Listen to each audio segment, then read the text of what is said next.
내가 세계 최고의 가수는 아닐 수 있다. 하지만 무대에서의 나는 아무로 따라올 수 없다고 생각한다. 저는 감히 바비가 90년대 K-팝을 만든 1등 공신 중 한 명이 아닌가 하는 생각까지 하거든요.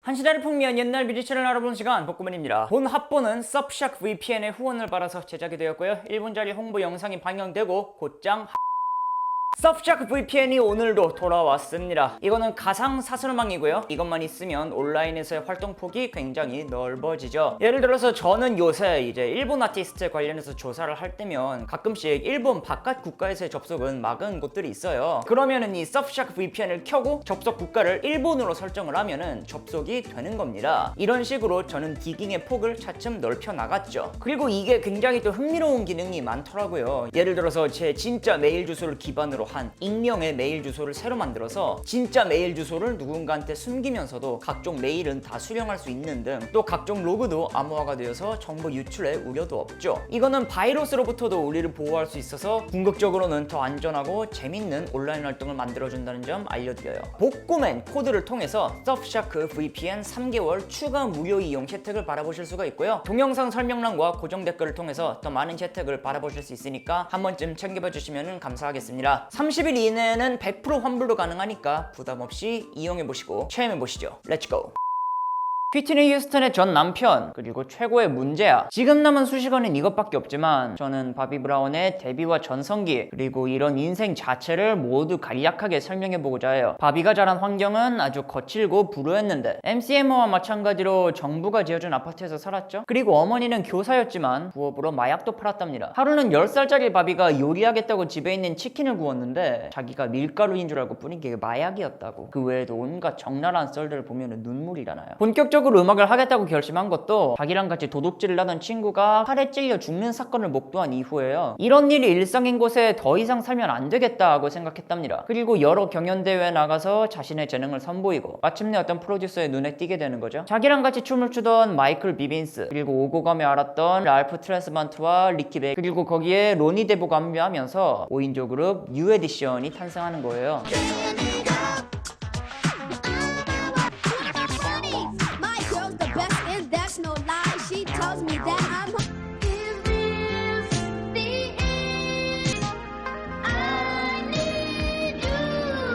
뉴 에디션이 데뷔할 때 막내 바비의 나이는 만 14살, 맏형도 고작 16밖에 안 됐으니까 딱 지금의 아이돌 그룹이었다고 보시면 되죠. 원더걸스 텔미 뜰 때 소희랑 비슷한 나이예요. 어쨌든 지금은 상상도 안 되는 바비의 앳된 목소리를 확인하실 수가 있는데 이 당시의 메인 보컬은 랄프였고 잭슨5 시절의 마이클 잭슨을 꼭 닮은 목소리로 아주 유명했어요. 바비는 우리가 힙합과 R&B를 섞은 1세대 가수라고 자랑스럽게 얘기하곤 하거든요. 지금도 그 이름을 심심치 않게 볼 수 있는데 사실 또 간접적으로도 팝에 끼친 영향이 엄청납니다. 예를 들어 볼게요. 멤버들은 1집 정산으로 $2가 안 되는 돈을 받고 소송 끝에 음반사를 옮기는데 버려진 프로듀서 모리스 스타는 이런 생각을 하는 거예요. 얘네가 만약 백인이었다면 지금보다 좋게 20배는 되는 인기를 누렸을 것이라고. 그리고 백인 버전 뉴 에디션을 만들기로 하고 같은 방식으로 5인조 백인 아이돌 그룹을 하나 조직하죠.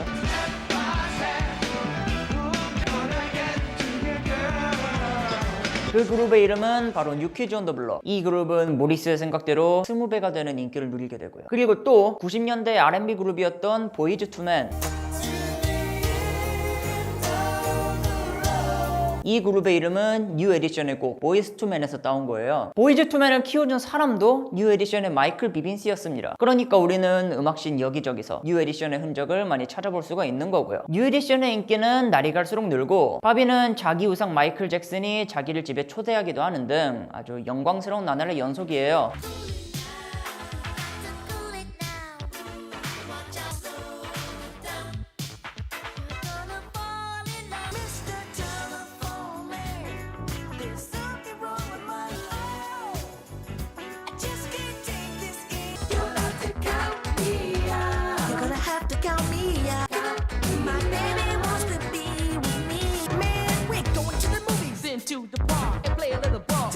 그런데 사실 이때부터 바비는 스타의 삶을 만끽하고 있었다고 합니다. 중딩 때부터 질펀한 누나들과 질펀한 시간, 광란의 밤을 보내기 일쑤였다고 하는데 마약도 이미 하고 있었고 사실 어린 시절에 비춰보면은 그렇게 이상한 일은 아니에요. 게다가 바비의 성향을 한번 봅시다. 바비의 가장 큰 특징은 빠꾸가 없다는 거잖아요. 하고 싶은 걸 굳이 참지도 않고 같은 맥락에서 자기를 방해하는 게 있어도 참지 않아요. 이런 일화도 있더라고요. 릭 제임스와 함께 공연을 다니다가 릭으로부터 나이도 어린데 대마 피지 말라고 조언을 듣는 바비.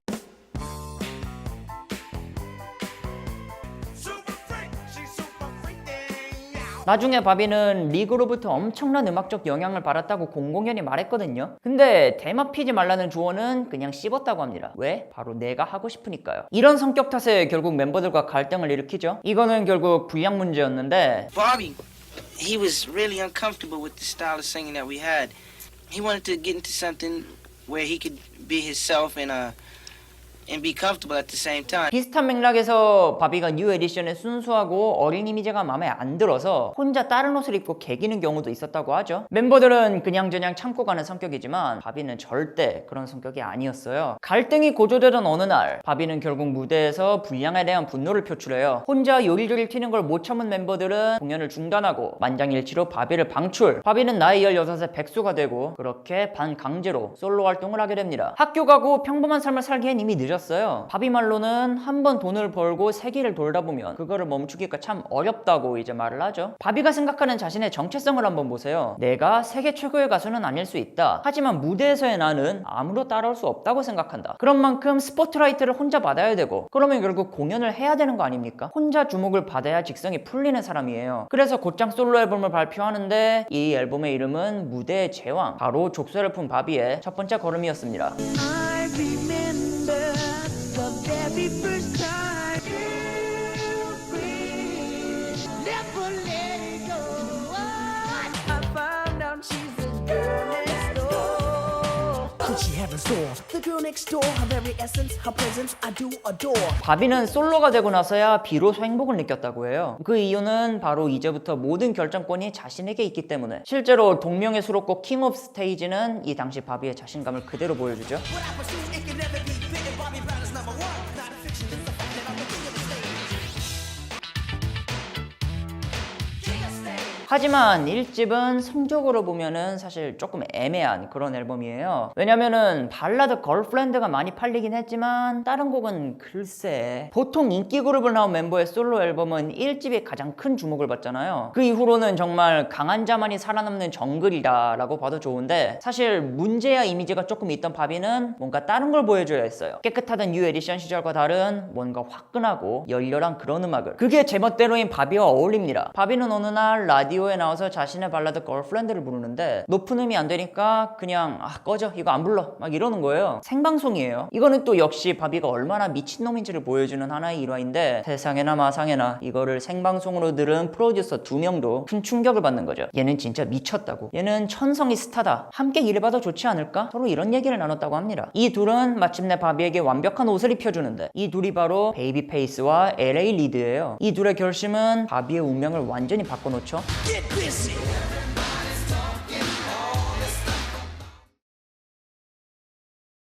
솔로 1집에 나올 때 바비의 나이는 겨우 만 17이었죠. 악마의 재능이 점차 농익어가는 시기였어요. 그간 바비는 마약을 하고 여자를 끼고 그래서 애를 낳기도 하는 등 남들보다 몇 배는 빠른 인생을 살았습니다. 그 속도의 정점이 바로 솔로 2집 Don't Be Cruel인데 바비는 음악적으로도 완벽한 문제아로 전향하고 내 인생에 참견하지 말라면서 세상에 빅엿을 날리게 돼요.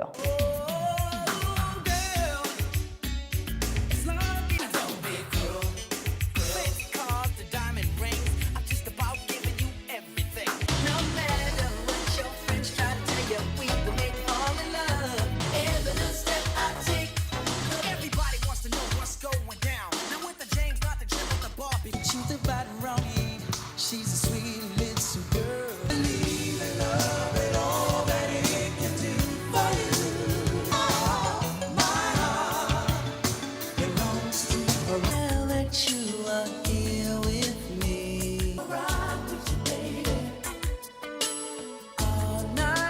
이 앨범의 프로듀싱을 맡은 인물이 편에서 말씀드렸듯이 베이비페이스와 LA 리디였습니다. 90년대 팝을 대표하는 인물들인데 그 전설의 시작점이 바로 이 앨범이었다고 봐도 좋아요. 이 앨범에서 그들이 보여준 접근법은 바로 뉴잭 스윙. 이거는 바비 특유의 악마 같은 재능이 너무나 빛나는 그런 장르였어요. 자, 바비는 노래를 해요.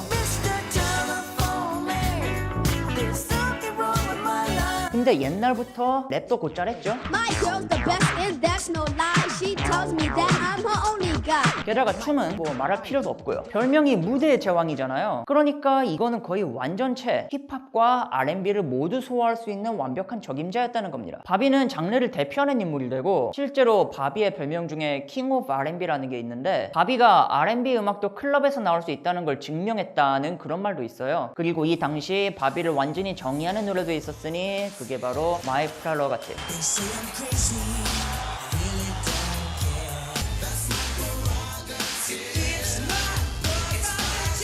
여기서 바비는 너네들이 내가 미쳤다고 하든 말든 내 삶을 결정하는 건 나의 특권이라고 이야기하거든요. 바비가 스스로 인정했던 게 이 곡은 뉴 에디션을 나오고 내 커리어를 걱정하는 사람들에게 내 방식대로 하겠다는 어떤 선언과도 같았다고. 이게 사실 베이비페이스와 LA 리드와의 작업에 부족함을 느낀 바비가 테디 라일리를 찾아가서 만들어진 곡이라고 하거든요. 테디 라일리, 이분은 아예 뉴잭 스윙이란 장르를 개척한 사람입니다. 이거는 바비 인생 첫 번째 빌보드 1위 곡이 되고 그 뒤에도 쭉 바비를 상징하는 곡이 됩니다. 마이클 잭슨이 이 곡을 엄청나게 좋아했다고 하는데 테디 라일리와 협업한 데에는 뭐 이 곡이 영향을 끼쳤을 수도 있겠다는 생각이 들고 나중에는 브리트니 스피어스가 리메이크한 것도 유명하죠.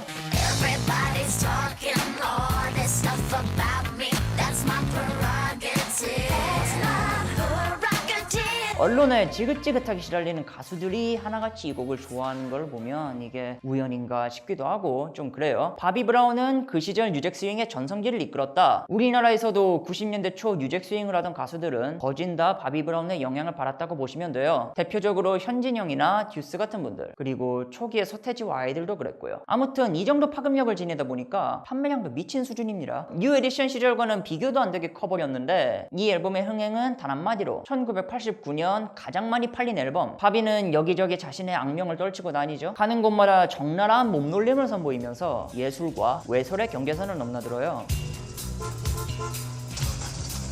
Where's my car at?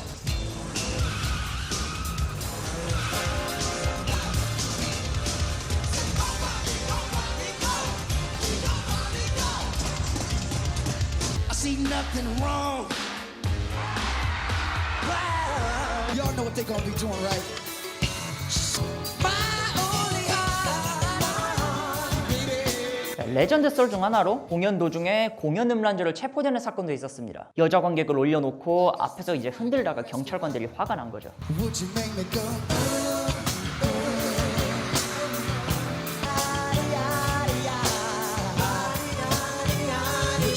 그래서 1시간 뒤에 보석금을 내고 풀려나서 다시 공연하고. 하지만 바비는 멈추지 않잖아요. 왜냐하면 이건 나의 특권이니까. 실제로 욜로라는 말을 여기서 꺼내기도 합니다. 그리고 이거는 자서전에서 밝힌 건데 자기는 어릴 적부터 이렇게 배워왔대요. 자기는 8살 때쯤부터 성관계를 배웠고 자기 형의 방에 있는 빨간 비디오를 봐왔다고. 섹스는 자신에게 있어서 감정 표현의 어떤 수단이었다고 하죠. 수많은 뮤지션이 평가하는 바비를 요약하면 이 사람은 R&B 가수인데 힙합 가수 같기도 했고 또 스피릿은 완전히 락스타였어요. 대중들이 뉴 에디션 시절과 정반대의 매력에 오히려 반전을 느꼈다고도 합니다. 그리고 고스트버스터즈 2의 OST를 부르면서 인기에 기름을 붓고 그 다음에는 글렌 메데이로스 노래 피처링을 해주면서 다시 한번 빌보드 1위를 차지하고요.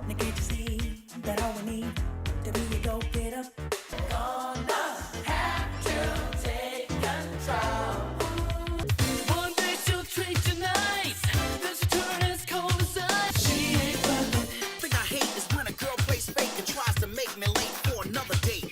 Stone cold gentleman. Ain't she the rapper that stepped at the hi-hat beat and I ain't even trying to go out like. She Ain't Worth It. 이 곡의 이야기는 제가 이전에 글렌 메데이로스 이야기를 다룰 때도 한번 했었죠. 발라드 하고 싶던 글렌이 음반사의 핍박에 못 이겨서 당대 최고인 바비 브라운과 댄스 듀엣을 했어요. 글렌은 어릴 때부터 모범적인 삶을 살았고 이후에도 아이들을 가르치고 싶다면서 교사가 된 사람 아닙니까? 이분이 먼 미래에 바비 브라운을 회상하길 사실 자기는 바비랑 일부러 거리를 좀 뒀다고 해요. 바비가 사는 방식이 자신이랑 맞지 않다는 걸 느꼈답니다. 그리고 이런 말도 하는데 바비는 실제로 만나면 정말로 착한 사람이다. 근데 이런 사람들도 마약이 들어가면 아예 다른 사람이 된다는 거였어요. 자, 근래는 이런 이유로 바비를 피했죠. 하지만 이런 바비에게 먼저 접근한 사람이 있었으니 그 사람이 바로 휘트니 휴스턴이었어요. 휘트니와 바비는 흑인 음악 시상식인 소울 트레인 뮤직 어워드에서 처음 만났다고 합니다. 그리고 휘트니는 계속 앞자리에 앉은 바비의 뒤통수를 치고 바비는 스팀이 돌아서 휘트니한테 하지 말라고 하고요. Is this an award show? Are you all ready to party? I see nothing wrong. 그리고 공연하다가 바비가 벗어던진 자켓을 휘트니가 주워주고 이거 내가 가져도 되냐고 물었대요. 이렇게 인연이 시작됐다고 하죠. 나중에는 바비가 먼저 데이트 신청을 하는데 휘트니의 대답은 좋아요 좋아요 너무 좋아요. 그 뒤는 여러분이 잘 아시는 내용 그대로 이제 흘러가는 거고요. 그 휘트니 다큐에서 나왔듯이 휘트니는 흑인들한테 야유를 받은 반면에 바비는 인생 자체가 모든 흑인들이 공감할 수 있는 그런 사람이었다고 말하지 않습니까? 그래서 휘트니가 그런 면에 끌렸을 수도 있다라는 이야기를 했는데 사실 바비 입장에서도 그랬어요. 바비가 당시 생각하는 휘트니는 흑인 여자로서 누구도 해내지 못한 일을 해낸 사람, 오직 극소수의 백인 스타만이 휘트니의 명성에 범접할 수 있었다고 얘기하죠. 말 그대로 opposite attract 같은 게 아니었나 싶어요. 이 연애는 당연히 엄청난 화제를 몰고 옵니다. 공주와 망나니? 뭐 이런 느낌이었는데 실제로 이 사랑의 여파는 아직까지도 여전해서 바비 브라운 자서전도 절반이 휘트니 얘기예요. 어쨌든 뭐 연애 초기에 둘은 스케줄 때문에 장거리 연애를 했다 이런 내용도 있죠. 휘트니는 앨범, 바비는 투어. 이때 휘트니가 작업한 게 바로 자신의 3집 I'm Your Baby Tonight입니다. 이전의 바비 앨범과 마찬가지로 이 앨범도 베이비 페이스와 LA 리드가 프로듀싱을 맡았어요. 그리고 마침내 1992년 둘은 결혼식을 올리는데 1992년은 영화 보디가드가 나온 때 아닙니까? 자기 부인 휘트니는 인기가 하늘을 뚫고 바비도 같은 해 후속작을 발표했어요. 이때까지만 해도 둘은 꽃길만 걸을 듯 했죠. 하지만 바비는 결혼하고서도 자기 하고 싶은 걸 했고 이는 결국 모두에게 최악의 결과로 돌아오고 맙니다.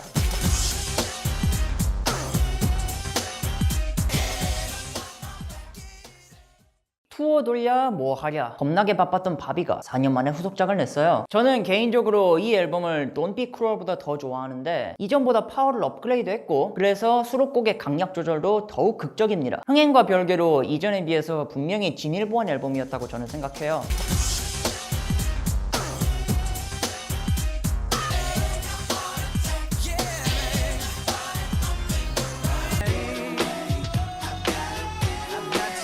Let's not freelance, cause I'm just getting started. Believe me, that was nothing but a brown party.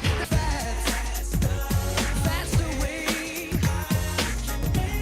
Make you laugh, make you cry. 지원군의 면면은 이전보다 더 화려해졌고 특히 대표곡 험피나 어라운드는 아직까지도 회자되는 쌈 명곡이죠. 우리나라에서도 이게 제일 유명한 노래라고 알고 있는데 근데 또 여기에 휘트니와 함께한 듀엣도 있지 않습니까? Something in Common이라고 우리는 공통점이 있어서 서로 사랑한다는 노래였어요. Give me a hug, baby. Give me a hug, baby.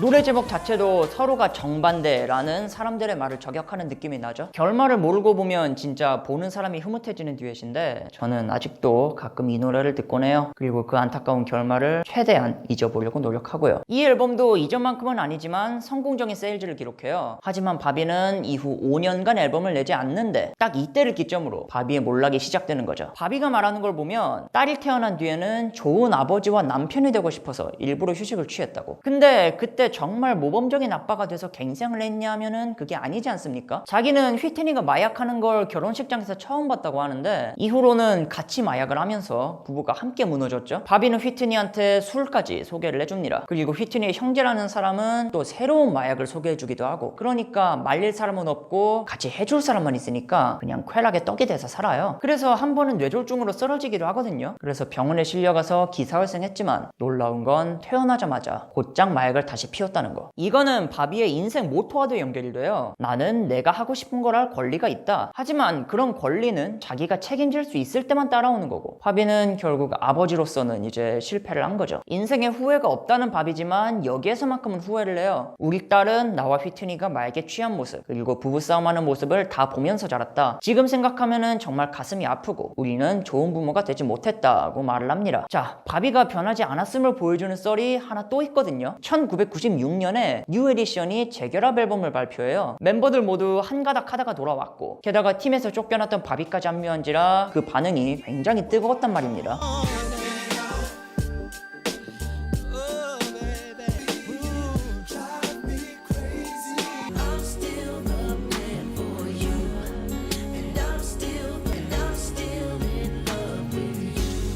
근데 여기서도 바비가 또 10년 전에 데자뷰를 찍는 거죠. 투어 도중의 일인데 바비가 예정된 자신의 솔로 세트보다 독단적으로 더 긴 시간을 가져가는 거예요. 그래서 멤버들이 그거를 멈추고 다음 세트를 시작하는데 바비는 거기에 또 스팀이 돌아버려서 소화기를 들고 그게 작동을 안 하니까 무대에 나가서 주먹 다짐을 벌여요. 미친놈 맞죠? 에고가 얼마나 세면은 솔로 공연을 자기 맘대로 늘렸다가 줄였다가 합니까? 재결합은 최악의 형태로 끝나고 결국 이후로 멤버들이 다시 합치는 데는 또 10년 가까운 시간이 걸려요. 이 사건 직후에 바비는 자신의 4집 앨범을 발표하지만 그 여파 때문인지 이전에 비하면 판매량이 급전직하하고요.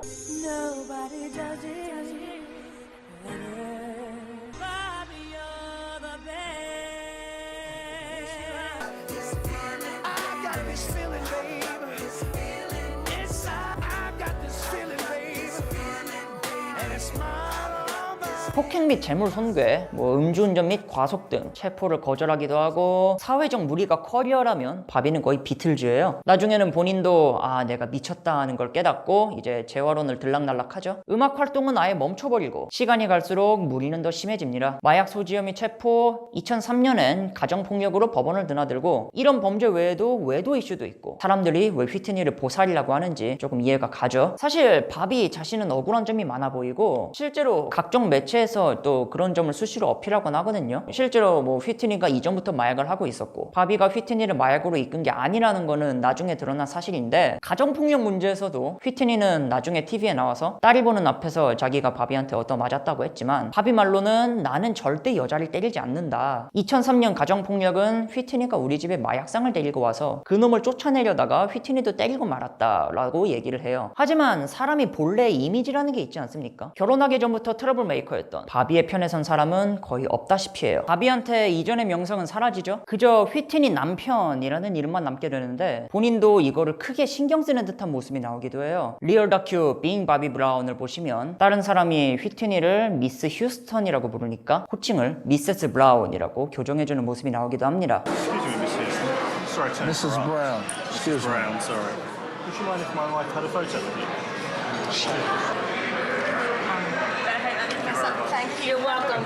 결국 둘은 2007년에 이혼하고 휘트니가 양육권을 가져가지만 휘트니는 2012년 약물 중독에 따른 익사로 생을 마감해요. 딸인 바비 크리스티나 브라운도 2015년 똑같은 이유로 욕실에서 혼수 상태로 발견, 어머니와 같은 곳으로 가죠. 상실감에 빠진 바비 브라운을 포함한 유족 측은 남자친구에게 책임이 있다면서 남자친구를 고소했는데 She was to come out here to Los Angeles with me.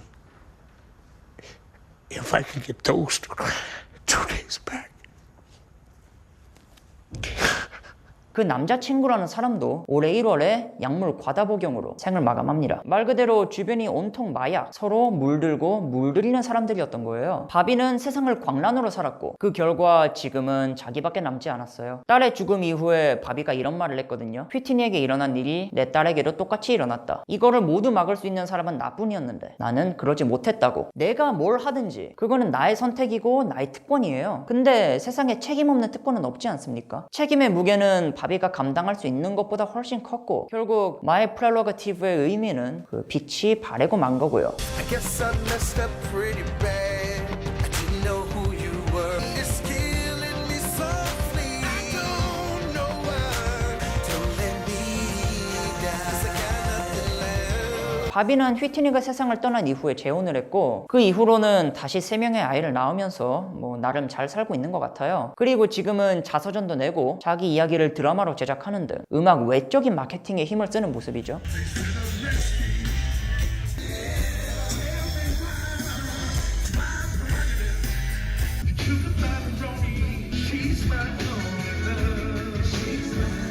팝 역사에 수많은 발자국을 남긴 그러나 지금은 각종 기행으로만 기억에 남은 악동 바비 브라운의 이야기를 알아봤습니다. 소개 부탁하고 싶은 뮤지션 있으시면 언제든지 말씀해 주시고요. 좋아요와 구독은 정말 감사하게 받도록 하겠습니다. 감사합니다.